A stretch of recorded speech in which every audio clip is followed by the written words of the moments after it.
있게 하시기를 간절히 기도합니다.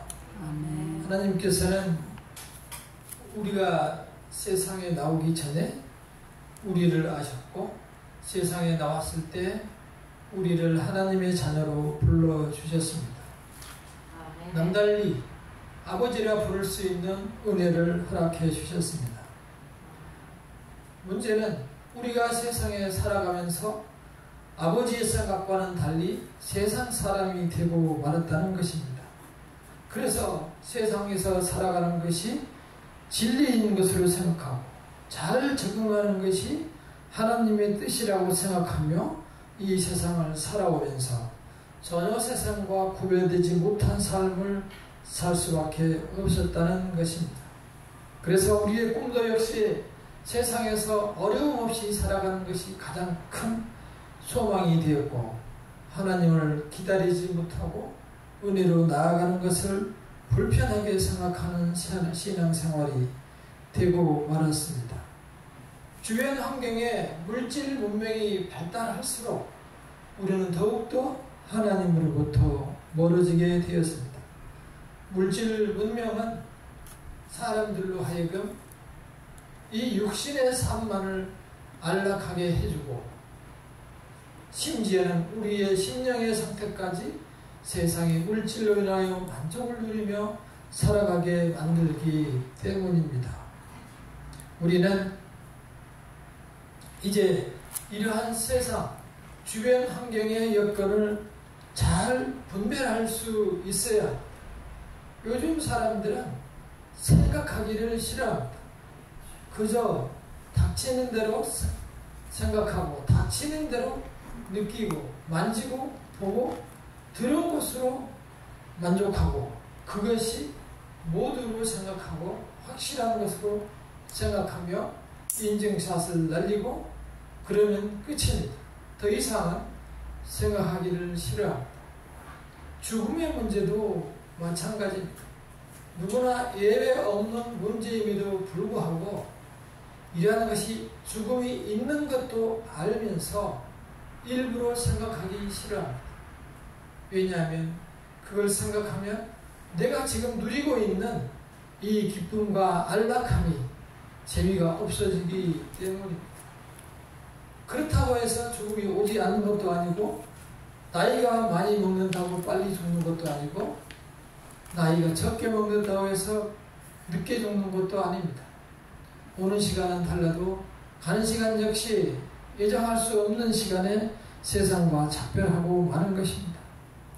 굳이 이 말씀을 드리는 것은 우리가 많은 시간을 교회를 다니고 하나님 말씀을 보면서도 삶의 변화가 없기 때문입니다.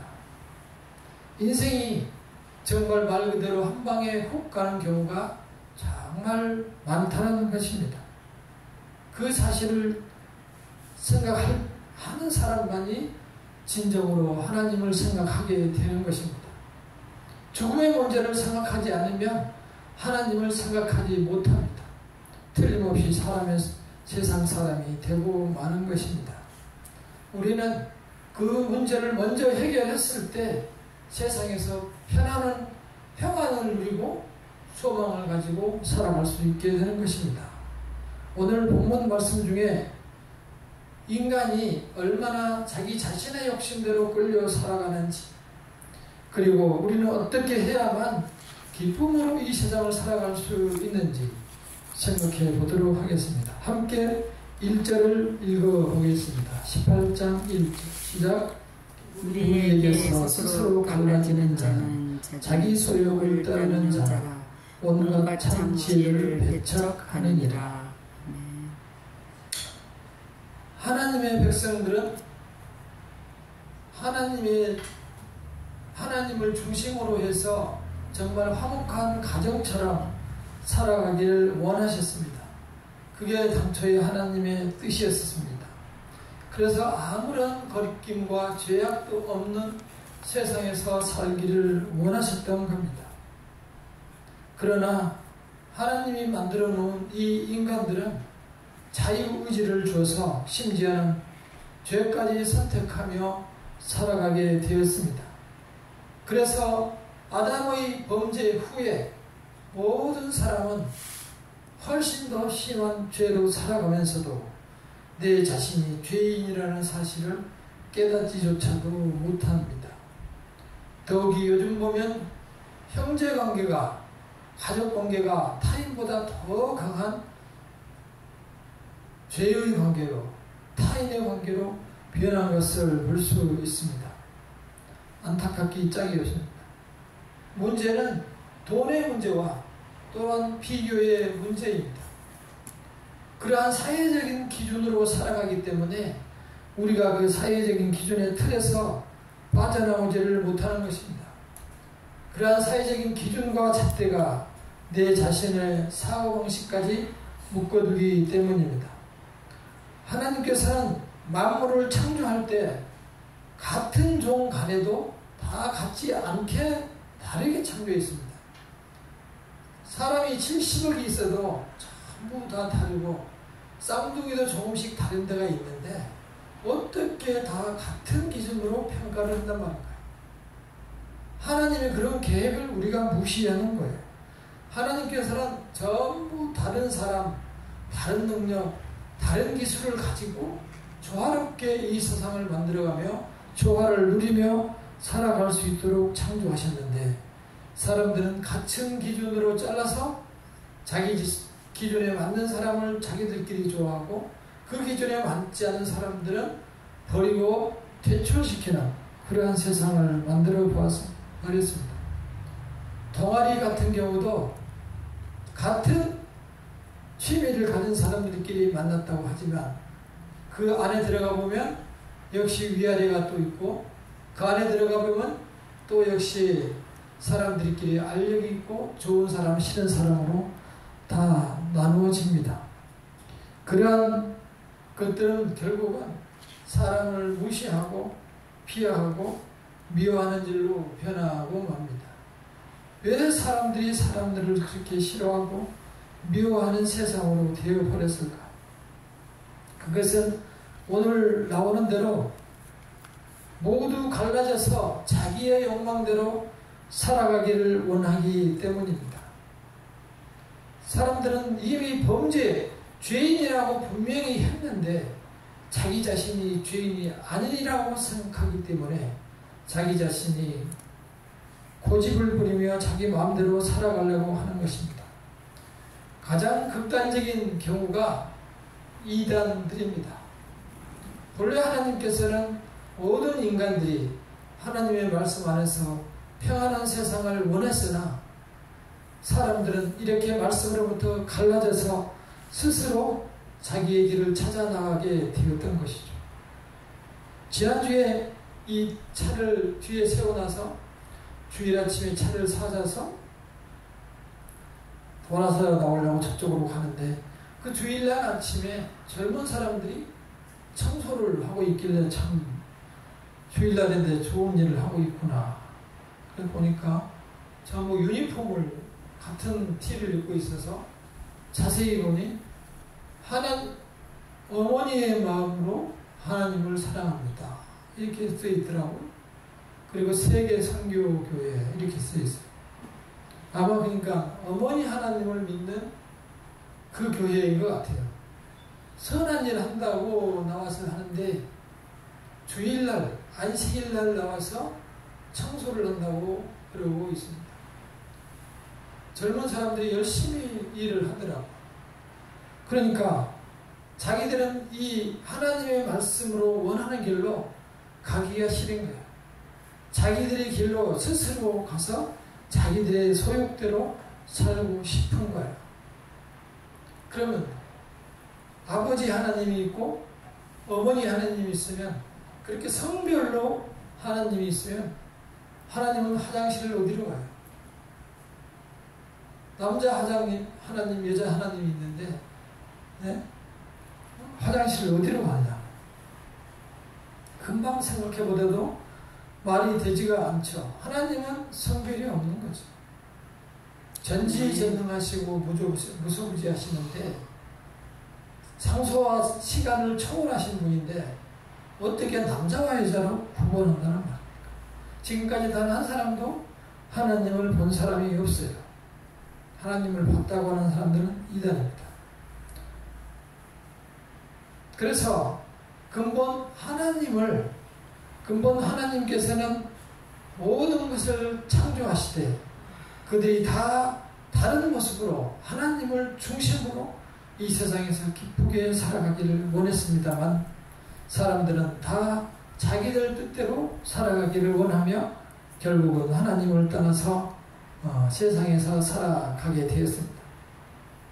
성경에서는 그러한 경우에 대해서 말씀을 해주고 있습니다. 2절에서 보면 그 사람들의 결과는 이렇게 말씀하고 있습니다. 미련한 자는 명철을 기뻐하지 아니하며 자기의 의사를 드러내기만 기뻐하느니라. 미련한 자는 하나님의 말씀을 기뻐하지 아니하고 자기들의 생각, 자기들의 의사만 그것도 드러내는 것을 기뻐한다. 아주 교만하고 뻔뻔한 거죠. 그러한 모습을 미련한 자의 모습으로 묘사하고 있습니다. 디도서 1장 7절에서 9절을 보면은 감독의 자격에 대해서 나오는데 감독의 자격으로서 하나님의 청지기로서 책망할 것이 없고 제 고집대로 하지 아니하며, 그러니까 지금의 어떤 목회자 같은 하나님의 일을 맡은 사람은 하나님의 선한 청지기로서 책망할 것이 없고 제 고집대로 하지 아니한 조건, 이러한 조건을 말씀해 주셨어요. 아마 그때도 이미 하나님께서는 이렇게 자리를 맡게 되면 지 고집대로 세상을, 교회를 이끌어 나갈 것으로 아시기 때문에 지 고집대로 하지 아니한 자를 감독의 조건으로 내세웠습니다. 자기의 고집대로 내세워서 망한 경우가 있습니다. 사무엘상 15절에 보면은 사울 왕에 대한 이야기가 나옵니다. 사울 왕에 대해서 하나님께서 아말렉을 점령하고 치고 나서 모두를 진멸하라, 모두를 죽이라, 사람과 동물 할 것 없이 다 죽여라, 이렇게 얘기했는데 죽이지 않았어요. 죽이긴 죽였는데 아각 왕, 다시 말해서 아말렉 왕을 죽이지 않았고, 또 짐승과 사람 중에서 좋고 잘생기고 기름진 것은 다 살려놓고 가볍고 못된 것만 다 죽여버렸어요. 하나님께서 보고 계시는데 모를까요? 왜 그러냐 하니까 제사를 지내려고 했다. 거짓말을 했죠. 그때 하나님께서 명령을 어겼기 때문에 하나님의 명령을 어긴 죄로 사무엘 선지자에게 가서 대신 전해 사무엘상 15장 23절을 읽어 드리도록 하겠습니다.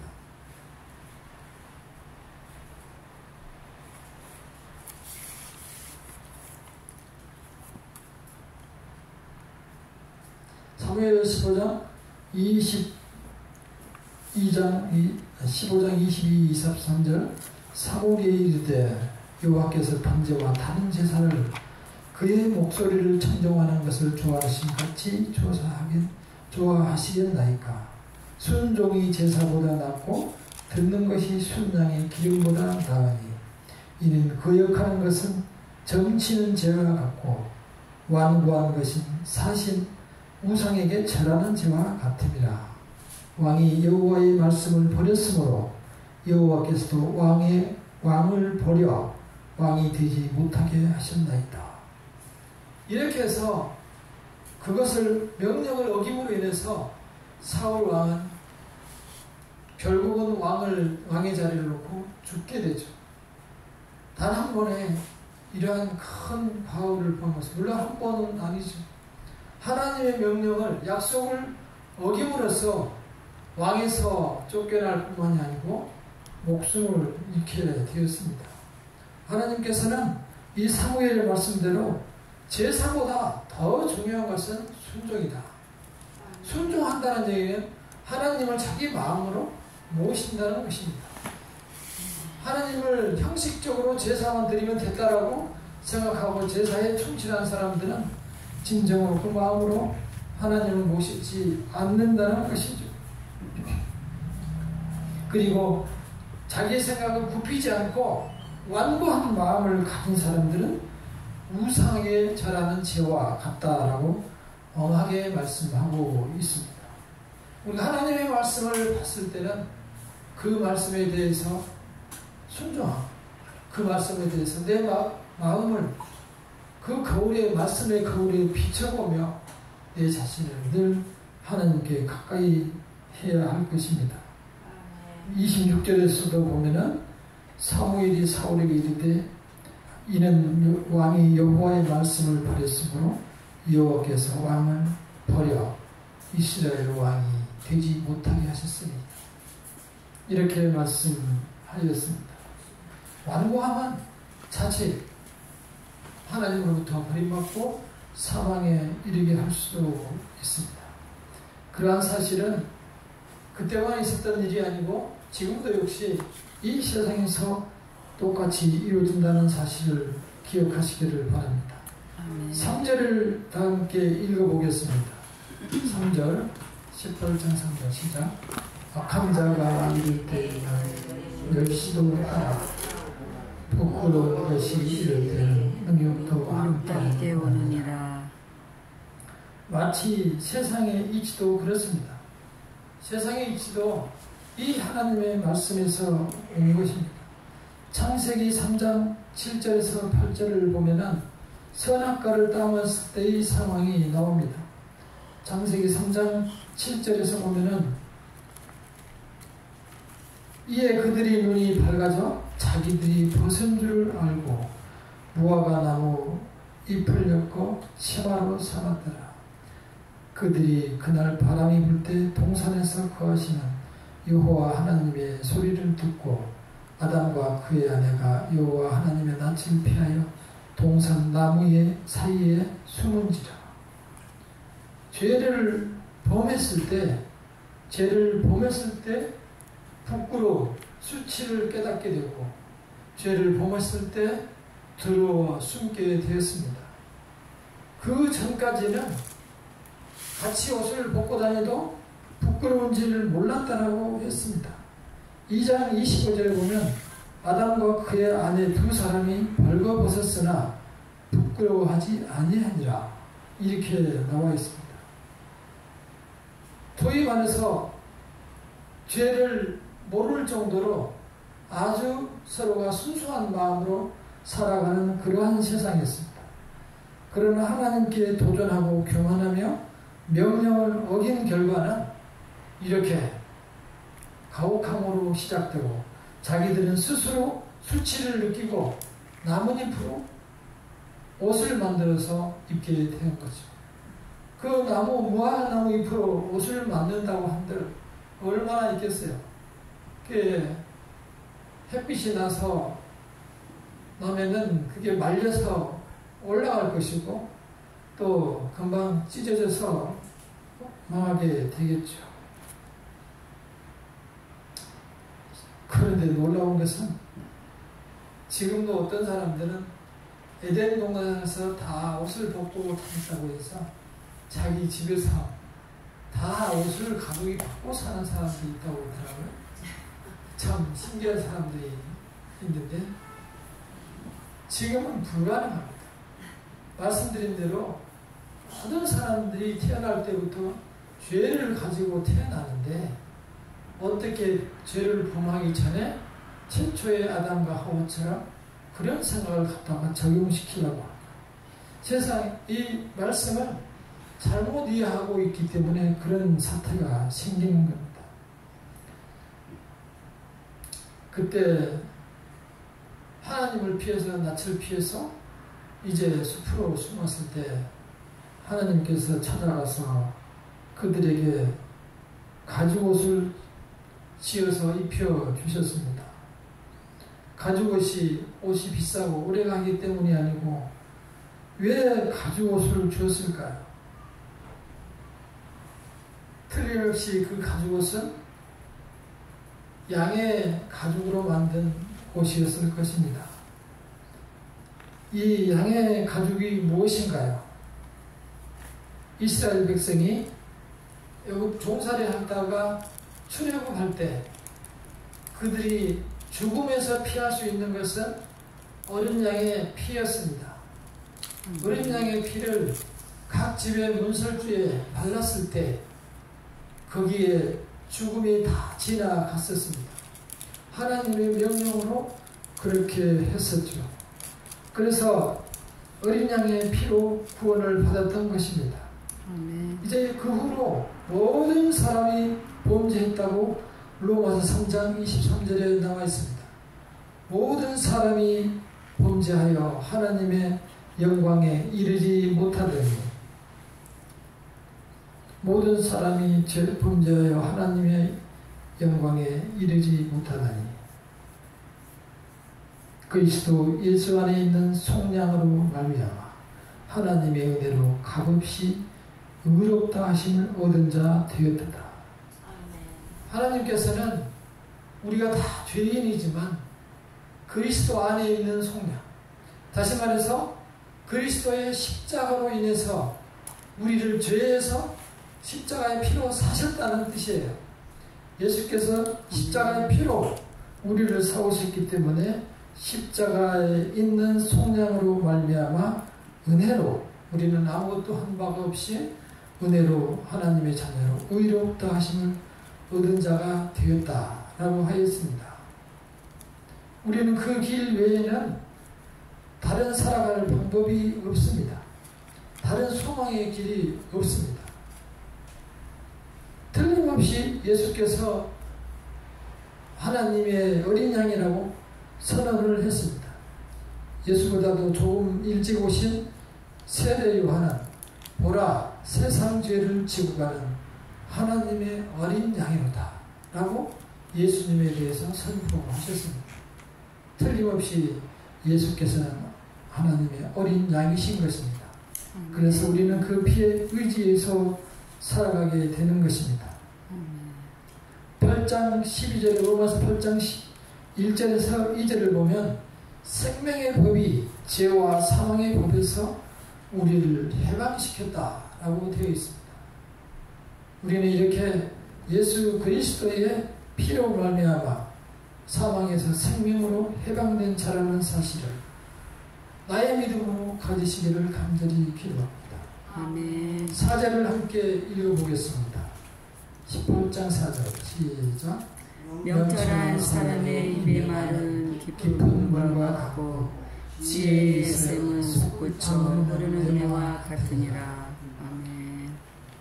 명철한 자, 하나님의 말씀을 믿는 사람의 입에서 나온 말은 깊은 샘물과 같다.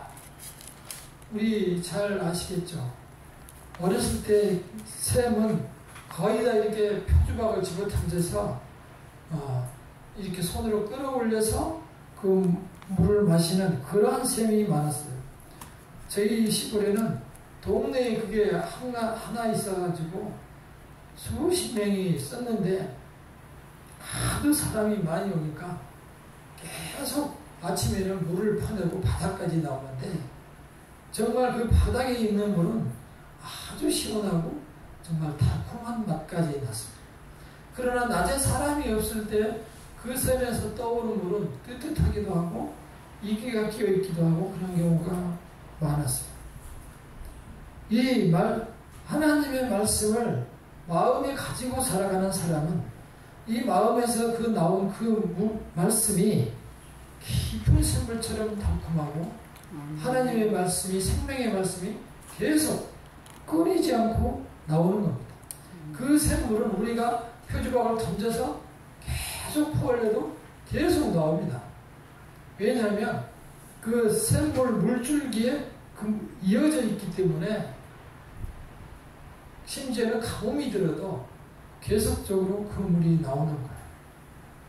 그래서 여기 말씀하는 바와 같이 신의 물을 솟구쳐 흐르는 지혜의 샘은 솟구쳐 흐르는 내와 같으니라. 그런 물은 물줄기가 비록 적어도 물이 계속 콸콸 올라오고 계속 가만히 놔두면 그게 샘을 이루어서 계속적으로 하나의 뇌를 만듭니다. 생명이 있다는 것은 가만히 있지 않습니다. 살아있습니다. 그래서 이 살아있는 물들은 가만히 그냥 물만 있는 것 같은데 실제 많은 생명을 일깨우게 됩니다. 대표적인 경우가 바로 자연에 있는 여러 식물들이라고 볼 수가 있겠습니다.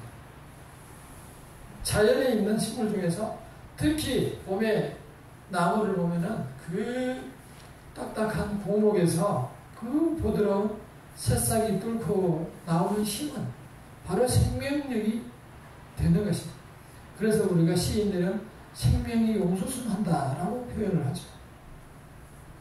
그 생명은 무슨 힘으로 알력으로 나오는 것이 아니고 생명이 따뜻한 햇빛과 그저 물만 있으면 그 생명이 용솟음쳐서 꽃을 피우고 잎을 피우게 되는 겁니다.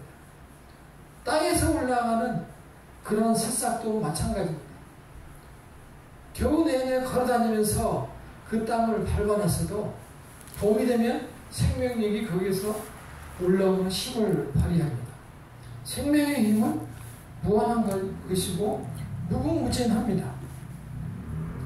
하나님의 말씀을 우리의 마음속에 심고 살아가면 결국은 그 하나님의 생명력 있는 말씀이 다른 죽어가는 사람들을 살릴 수 있게 되는 것입니다. 우리는 그러한 생명수의 샘이 될 수 있어야 합니다. 우리 자신들을 이 말씀에 비춰보시기 바랍니다. 내 입에서 나오는 그 생명수가 많은 다른 사람들에게 생명의 생명수가 되는지, 많은 사람들이 버리는 그러한 생명수가 되는지, 물이 되는지, 내 입에서 나오는 말들이 진정으로 하나님의 말씀으로 나오는지, 사람의 입으로 나오는지, 우리는 이러한 말씀을 통해 비춰보시기를 바랍니다. 아멘. 완고함은 우상 숭배의 죄와 같다라고 얘기했습니다. 지난 과거 중에서 잘못되고 말씀에 벗어난 것을 붙들고 있었다면 이 시간에 거품처럼 헐어버려야 합니다. 그래야만 우리는 하나님의 말씀에 우리 자신들이 순종하게 되는 것입니다. 사울은 그렇게 자기 뜻대로 해서 결국 멸망했습니다. 그리고 자기 뜻대로 가는 자들에게는 죄의 결과가 있다는 사실입니다. 이 세상에서 아무리 좋고 많은 것으로 누렸다고 할지라도 결국은 자기 자신이 그것을 알 것이고 불행한 최후를 맞게 되는 것입니다. 우리 자신은 그 사람의 마음을 알 수가 없습니다. 오직 본인만이 아는 거죠. 우리가 부족할 때는 지혜의 샘이신 하나님께 의지하고, 샘물이 부족하면 또한 하나님께 의지하고, 내 자신이 샘물이 없을 때는 샘물을 기원하는 기도를 드리고, 시간이 되면 내 자신이 샘물에 뿌리를 내려야만 내 자신이 살 수가 있고, 그 물은 영원히 목마르지 아니하는 것입니다. 결국 그 생명의 생명수로 인해서 우리 영혼이 다시 소생하고 우리의 남은 인생이 더욱더 젊고 활기차게 신의 물을 이루면서 살아갈 수 있게 되는 것입니다. 중요한 것은 우리 자신들이 돌같은 굳은 마음을 헐어버리고 살같이 부드러운 신앙을 하나님 앞에 가져야 한다는 것입니다. 하나님께서 주신 이 말씀을 나에게 주신 말씀을 생각하시고 승리하는 삶을 살아가시기를 간절히 기도합니다. 아멘. 기도하겠습니다. 주여, 완고한 나의 마음을 솜사탕처럼 허물게 무너지게 하여 주시옵소서. 솜처럼 부드럽게 하여 주시옵소서. 그래서 하나님의 말씀을 잘 빨아들이게 하옵소서. 내 지의 삭슬 주께서 다 사하여 주시옵소서. 죄의 삭슬 너무 무거우니 주께서 사하여 주시기를 간절히 소원합니다. 하나님의 말씀이 이제 생명의 말씀을 깨닫고 좀 더 하나님 앞으로 나아가서 이 말씀을 마음에 새기며 승리할 수 있도록 하여 주시옵소서. 기도하겠습니다. 하나님의 자녀로 아버지 나의 굵고 강한 돌 같은 마음 이제 허락을 완고한 주여 주님 앞에 무릎을 꿇게 하여 주시옵소서. 오늘은 주님만 알아가게 하여 주시옵소서. 돌 같은 마음을 소금같이 부드러운 마음으로 풀리시옵소서. 순종이 제사하다 따른 사실 나의 것으로 받아들이게 하여 주시옵소서. 아버지 하나님이시여 나에게 생명의 근원이 되게 하여 주시옵소서. 내 말씀이 나의 마음속에서 영소증식게 하여 주시옵소서. 나의 그 말씀으로 인하여 많은 사람이 생명수로 누리며 살아가게 하여 주시옵소서. 이런 것을 불쌍히 여시며 용서하여 주시옵소서. 생명의 삶을 살아주시고 도와주시옵소서. 그의 말씀을 두려움으로 받아들이게 하여 주시옵소서. 아버지 하나님이시여 사울처럼 아버지 거짓말하는 영향을 얻지 않게 하여 주시옵소서. 내 자신이 죄에 물들어 있다는 사실을 깨닫게 하여 주시옵소서. 주님의 자녀는 세상에서 생명의 삶을 인도하여 주시옵소서. 아버지 앞에 내 자신을 다시 발견하였으며 말씀의 거울에 나를 비춰보게 하여 주시옵소서. 아버지는 매일 주님 앞으로 한 걸음씩 다가갈 수 있는 믿음을 허락하여 주시옵소서. 아버지 나가서 사람을 만날 때에도 주의 새로운 일을 할 때에도 아버지의 새로운 계획을 할 때에도 온전히 주님의 뜻을 생각하고 먼저 주님의 은혜를 구할 수 있는 주님의 자녀를 부여하여 주시옵소서. 세상의 약함을 머무르지 않게 하여 주시옵소서. 세상만을 사랑하다 주님 앞에 가지 않게 하여 주시옵소서. 아버지 하나님이시여 이 세상에서 주의 말씀과 은혜로 승리하는 주님의 귀한 자녀의 모습으로 도와주시옵소서. 연약하게 함께 하여 주시옵소서. 능력으로 함께 하여 주시옵소서. 은혜로 부어주시옵소서. 아버지 하나님이시여 지금까지 나의 살아왔던 일들 중에서 믿는다고 믿었던 모든 것들이 아버지 주님 앞에서 완고함이 아니었는지 아버지 내 뜻대로 살아왔던 것들이 아니었는지 반성하고 회개하여 주시옵소서. 주의 말씀을 다시 비추게 하여 주시옵소서. 아버지 그래서 좀 더 은혜 속에 살아갈 수 있는 은혜를 내려 주시옵소서. 마음을 붙잡아 주시고 부드럽게 하여 주시옵소서. 주님의 사랑과 은혜가 우리의 마음속에 생명처럼 용솟음치게 하여 주시옵소서. 많은 사람들에게 뿌리 내리게 하여 주시옵소서. 은혜를 베풀어 주시옵소서. 주님께서 이제 우리의 모든 기회에 함께하여 주셔서 아버지 하나님이시여 주님을 정말 사랑하며 승리하여 주시옵소서. 진정한 주님의 사랑으로 거듭날 수 있는 믿음을 허락하여 주시옵소서. 영광을 받아 주시옵소서. 주님의 도우심과 주님의 사랑과 삶과 인생에 함께하여 주시옵소서. 아버지 하나님이시여 온전히 주님 앞에 내려왔을 때 주께서 다시 세우는 귀한 주님의 사랑을 주시고 함께하여 주시옵소서. 아버지 하나님이시여 저희들의 마음을 받아주시옵시고 주여 또 새로워지기를 원하나이다. 아버지 이제 주의 말씀 가운데 안에서 감사함으로 승리하며 찬양하시옵소서. 주님의 귀한 찬양을 주시고 은혜를 베풀어 주시옵소서. 충만케 하여 주시옵소서. 아버지 저희들이 열심히 약함을 마시는 함께 하여 주시옵소서. 이제는 아버지 하나님이시여 온전히 주님을 앞에 의지하고 새로운 사람으로 살아갈 수 있도록 은혜를 베풀어 주시옵소서. 아버지 하나님이시여 이 결심이 변하지 않게 하여 주시옵소서. 아버지 더욱더 성장하게 하여 주시옵소서. 기쁨을 누리게 하여 주시옵소서. 아버지 그래 주님을 자랑할 수 있는 믿음을 허락하여 주시옵소서. 인정하여 주시옵소서. 주님께서 함께 하시고 우리 이 믿음이 변치 않게 이끌어 주시옵소서. 복하여 주시옵소서. 주님의 도우심과 능력에서 나서 성령으로 받아주시옵소서. 축복하여 주시옵소서. 주께서 함께 하심으로 아버지 하나님 이 시간 어려운 일들이 풀려지고 건강이 회복되고 아버지 주님을 찬양하는 소리가 되게 하여 주시옵소서. 주의 말씀을 전하는 자들이 되게 하여 주시옵소서. 하늘나라에 대한 소망으로 기쁨으로 살았으나 이 말씀으로 응답하여 주시옵소서. 늘 주님께 감사를 사랑을 드리는 주시옵소서. 늘 삶 속에서 다시 성령님과 함께 계시길 간절히